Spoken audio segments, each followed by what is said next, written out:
Rightio, let's talk about free-form quoting. Again, I know some people in the room that are actually using this, but we just want to give it a bit of a plug and a run-through on how this sort of hangs together because it's relevant to others. So we've got a very special debtor account in the system that's called Contact Quotes, as you can see here. So it's the ability to create a quote, but rather than putting it on a debtor's account, I've got to double-click, and I've chosen Madonna this time because I could. We've got to double-click and choose a contact that's in the system.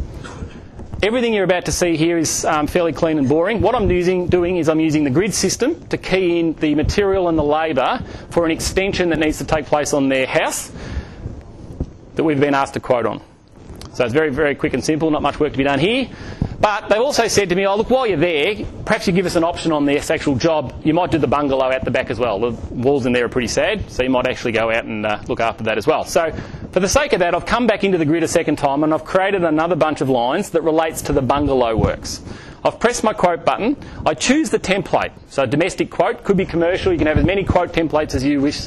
And here we've got a framework of the structure of how the quote comes together. You can select or deselect anything that's not relevant.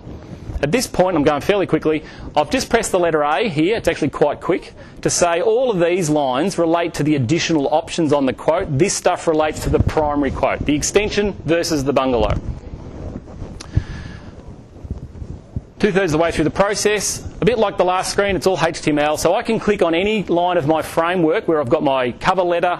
I can put in the person I want to deal with. We can flood in contact details if you keyed it on the first screen, all that sort of stuff. Colour control. And here we've got a pricing structure entry and additional options. I can have as many of those as I wanted to. So I've changed the title to read and misspell bungalow. And here I've changed it to be regards to the main extension. Could email it out. I'm a big fan of the preview button first. So this is just a report, but it's basically designed like a word processor output. It's still a fast report to us. You can have your logo on the top. You can have letterheads and footers and all sorts of stuff. The thing I want to draw out is I actually wanted a page break between my details of my quote and the conditions of it. So I go back in here, click on there, press page, preview that again. So essentially you're driving the final outcome here with the framework template that's in there. And you might have different aspects to your organisation in terms of what you do in terms of quotes. You just create the framework that goes with the right approach and use the right one to start with. And when we're finished, all that information is actually associated back with the primary quote that we've created. It's been stored with it. If we went back through the process and modified that quote, our starting point would be basically our end point previously.